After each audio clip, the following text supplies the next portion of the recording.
Good. Go twice.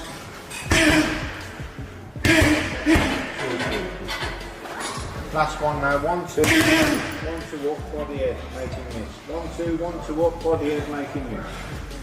4-7. Trying to quick response to Bellew and Froch. Bellew and Froch, what can I say about them two of them guys? Come and meet me face to face. I'll eat Froch alive and I'll eat Bellew alive. And by the way, Bellew got his ass handed to him by a bantamweight. Yesterday, Carl Froch went through a demanding training session alongside Tony Bellew, clearly displaying the discipline and experience he carries whenever he steps inside the ropes. At the same time, John Fury erupted with explosive energy like a fuse ready to ignite, loudly claiming he would tear through both men without hesitation while sending a sharp warning to Tony Bellew and Carl Froch that doubting the force of his fury would be a serious mistake.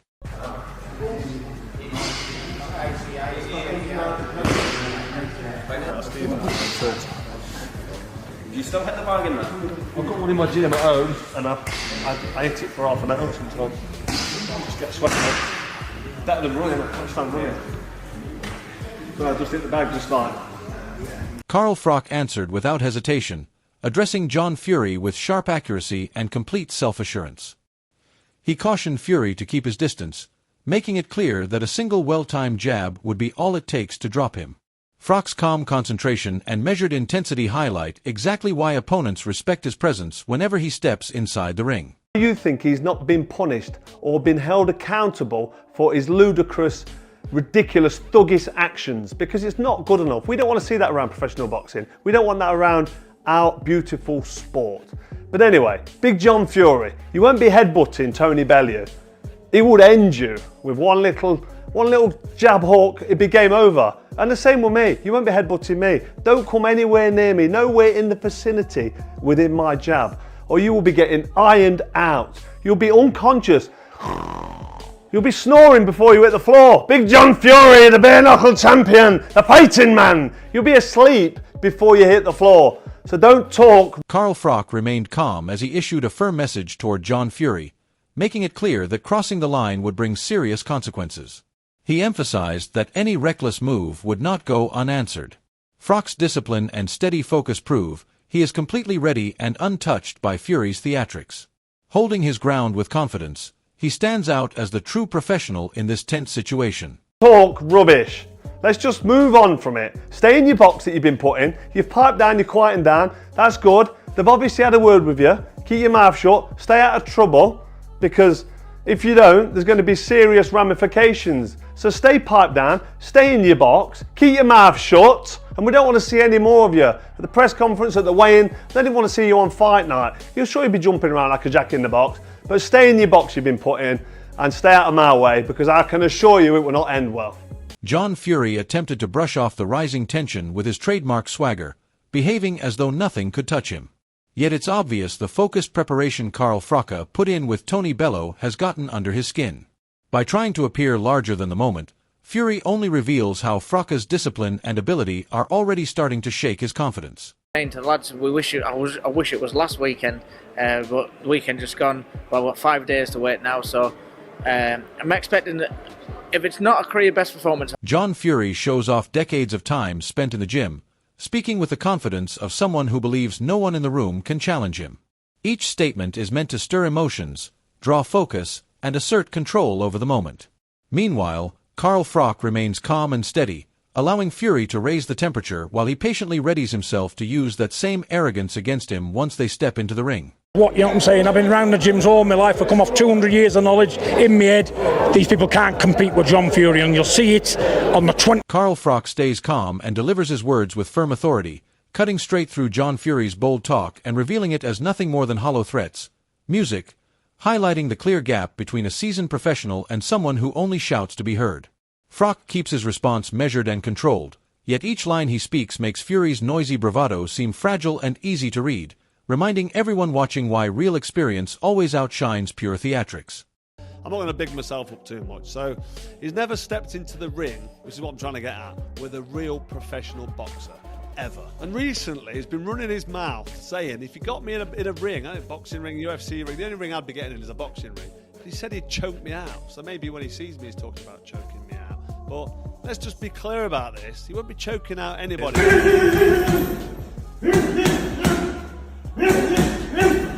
Carl Froch and Eddie Hearn openly call out John Fury for behavior that feels more like a show for attention than anything serious. While Fury continues talking himself up, Froch stays steady and unaffected, making the contrast between genuine fighters and noisy talkers impossible to miss. Music. It becomes clear that Froch treats patience and control like a strategic weapon, allowing Fury's dramatic antics to work against him while quietly earning greater respect throughout the boxing world. Yeah, you cracked up laughing. What was all that about? Yeah. What was so funny about that? Why didn't you stay? Why didn't you say then? Why didn't you step in and say, "Hang on a minute"? I went Froch, to him. in a boxing I match. even told him I think he'd knock you out, like personally. What? Do you know what I mean? To try and build it. I'd Trying to love do the me a fight favour. though, wouldn't it? I mean, like you got Tony Bellew over there. He's going, do you know what? I could beat that Bridgerweight. Like I watch you on the bag sometimes, right? You, in my Actually, opinion, Bellew coming back. he said like I just feel like a fight comes up. You know what it's like. You've looked at it before and like, you know, but Joe Egan speaks bluntly and calls the situation exactly as it is. Carl Froch carries the reputation of a Hall of Fame champion, and that legacy easily rises above the loud talk coming from John Fury. Music. The tough guy image Fury tries to project quickly loses its impact when compared with Froch's established strength and ring ability, making it obvious that real experience and polished technique will always overpower hollow threats and over-the-top theatrics. I watched Carl Froch getting knocked down by George Groves. He was gone. Carl Froch has an incredible will to win. The fights that he's had with the great champions, and he's come out of the sport intact. For John Fury to be calling out Carl Froch on his opinion, because Carl Froch is entitled to give his opinion in boxing. If you can't have freedom of speech, what was the point of these men and women dying in the world wars, giving their lives in vain? What do you think would actually happen if John Fury and Carl Froch, as he is, Carl Froch could stand there and say to John, I'll give you 2 free shots, John. Hit me with your right hand and hit me with your left hand. John Fury charging at Carl Froch displays his usual aggression, yet it's largely all for show. Froch has confronted far stronger opponents and managed them with steady, calculated control music. As Fury appears frantic and desperate to draw eyes, Froch's calm presence makes him seem untouchable. This encounter isn't about scare tactics, it's a clear clash of genuine skill standing against overblown bravado. He went and tried to approach Carl Froch, screaming all these things at him. You know, the fighting man, you know, John Fury, 100-0 on the hard road, in spite of the fact he's been ironed out in the boxing ring plenty of times, including by non-punchers like Henry Akin one day, and it's all there for the people to see. He was going in on Carl. John Fury's stunts may grab attention, but the real danger comes from Carl Froch. ALThe points out the risks in Fury's reckless behavior. Still, Froch remains completely unshaken. The seasoned fighter doesn't react to the chaos. Instead, he allows Fury to expose himself while proving that refined skill, seasoned experience, and mental strength consistently overpower hollow aggression. Fights. I mean, John Fury looked like he was trying to fight Carl Froch. Obviously, Carl has said a few things about John Fury over the last few months, and John Fury, being John Fury, went straight for him. I'm not quite sure what he was going to do if he got to him, but I guess that was the entertainment from the press conference. ALThe emphasizes that Carl Froch isn't only skilled, he's a true knockout threat. John Fury can shout and posturize all he wants, but he hasn't encountered someone with this level of precision and power. Froch's blend of perfect timing, sharp accuracy, and sudden punching strength creates a nightmare scenario for anyone relying solely on bravado. Fury's dramatic displays simply can't compete with genuine danger inside the ring. He hits harder than people expect, I think. I think a lot of people, obviously, they pick up on his boxing and how good of a boxer he is, but he hits harder than people expect. Adam Smith notes that Carl Froch's self-assured presence is enough to unsettle John Fury.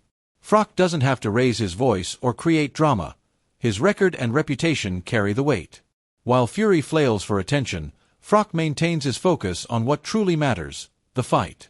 The intensity may thrill the crowd, but Froch's composed approach shows he excels under pressure, transforming any surrounding chaos into a clear tactical edge. Music. Carl having a go at the Furies probably over his time on his channel, maybe, I'm guessing, and John didn't like that and wants to have a fight with him, something like that. It was something like that. I don't think he was necessarily turning down a fight. What I do know is that John Fury and Carl Froch on the cobbles will be fun. I think they both have. Johnny Nelson sums it up perfectly. John Fury thrives on hype and spectacle, but Carl Froch brings real impact, music. Fury may generate drama, but Froch's presence ensures results once the bell rings. The veteran's mastery, pinpoint accuracy, and relentless mindset place him a level above, showing that loud theatrics cannot compete with a Hall of Famer fully prepared to dominate every moment in the ring. Carl Froch. Share Froch on fine, because I'm quite sure Carl's going to rip the life out of John after today. I think John did the job. John did the job and got the excitement going, got people talking. That's exactly what he did. Carl Froch, you want to see him in action? After today, it's clear he could completely dismantle John Fury. Fury stirred things up, creating hype and getting people talking, but it came across as more ridiculous than threatening. Carl Froch, by contrast, remains calm and professional music, tuning out the distractions and keeping his focus on the fight itself. Fury's over-the-top behavior only highlights his lack of confidence, relying on shock and spectacle because pure skill can't carry him. Froch doesn't need flashy antics. His career, record, and raw power do all the talking. Fury can yell, show off, or try to provoke, but once the bell rings, it's experience and composure that prevail. Froch excels under pressure, using the chaos around him as leverage, while Fury's theatrics fade into empty noise. Father of the king of the world. I think he's referring to Tyson Fury. You know, when you have kids, most people, when they want to talk about their children, they might pull their mobile phone out and show a few pictures. Big John just shows you his balls. That's where they came from. If there's anyone who needs a Manscaped advert, it's fucking John Fury. Liam Goof clearly illustrates the difference between John Fury's flashy antics and Carl Froch's composed professionalism. Fury centers everything on ego, money, and spectacle, whereas Froch approaches the situation with strategy and poise. Turning the setup into a controlled challenge highlights Froch's intelligence and steady presence, making him appear completely in command. Fury's loud threats and conditions have no effect on him. Instead, they underscore Froch's mental advantage. Calm, respectful, and fully focused music, Froch demonstrates that true champions rely on skill and composure, not empty bluster, to take control.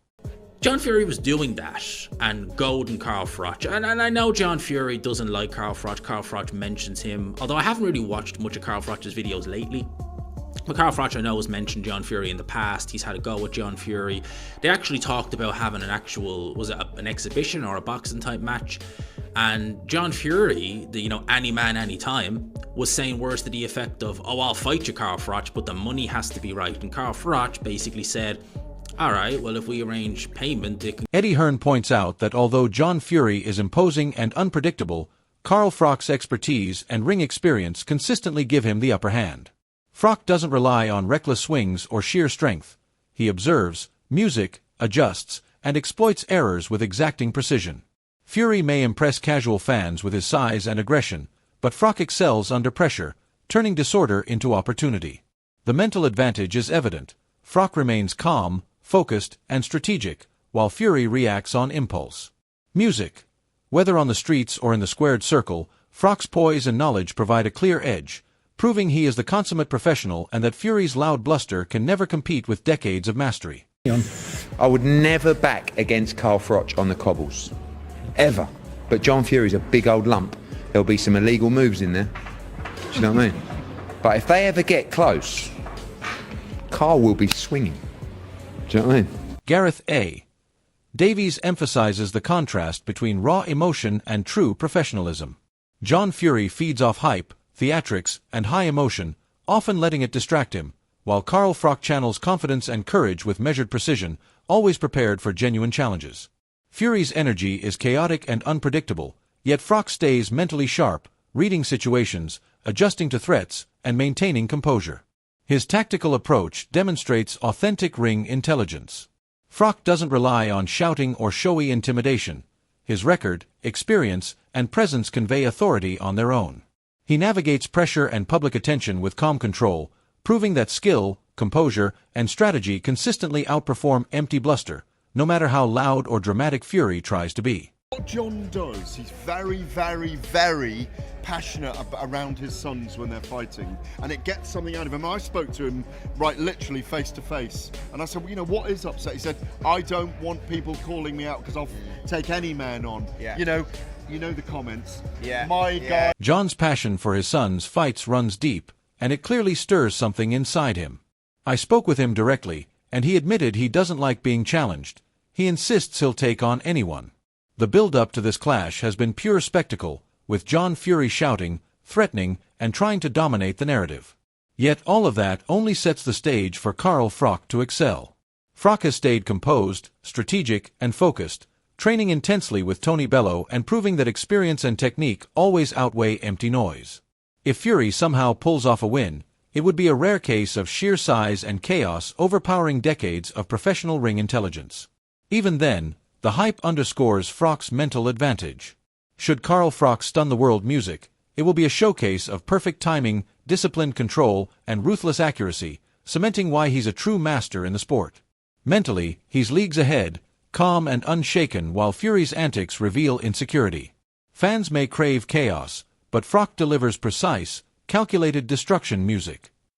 This fight is more than just punches, it's about strategy, heart, and legacy. Watch closely, share your predictions below, and don't miss a moment, because Froch is ready to prove why he's the real king of the ring.